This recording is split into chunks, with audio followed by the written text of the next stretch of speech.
Hi humans, the Kate Spade bag straps that I would have changed before, I'll have that video linked above. There was an issue, so let's fix it.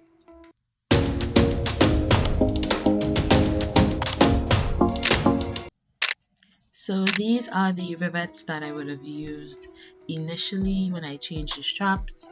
The part that I just put in the container was the part that I inserted on the inside, and this part in my hand right now is the part that I inserted on the outside. And I would have used a stone, or you could use a hammer to basically join them together. The issue with these is that I did not realize that these rivets are solely decorative rivets, that they aren't really to take weight. So whilst using the straps, there were a few times the rivets were coming out.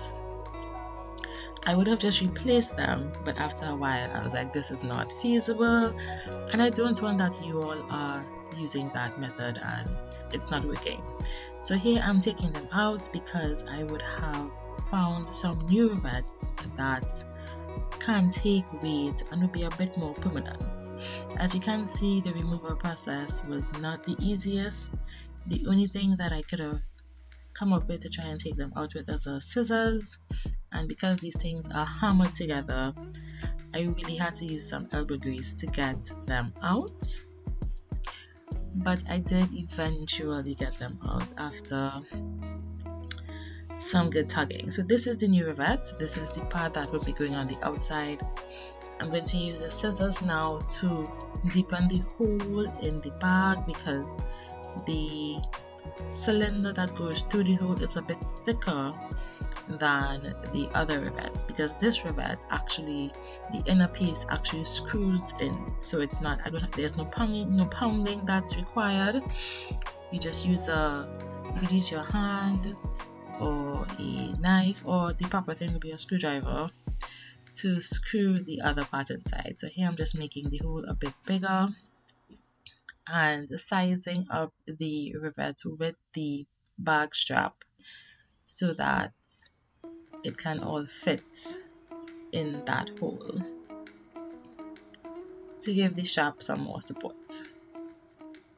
So now I am inserting it, and it goes in on my side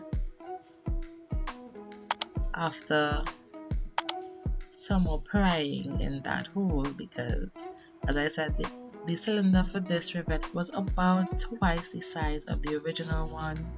You could also use an ice pick if you have one at home. I do have one, but the scissors was the closest thing to me, so that's what I used.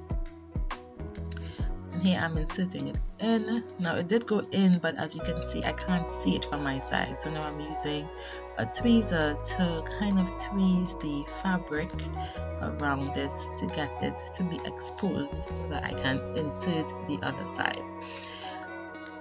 I realized that there was some fabric above the rivet, so I'm using the scissors here to kind of nip that fabric a bit so that I can get the rivet to be exposed. And I'm just using the tweezer and slowly trying to move the fabric around that cylinder so that I can complete the process of inserting the inner piece.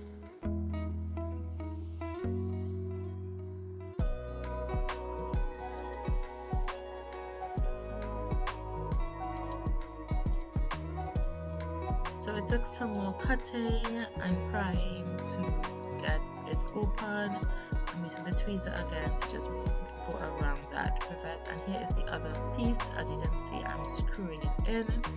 I could not find a screwdriver, so you're gonna see me using a tweezer to tighten it.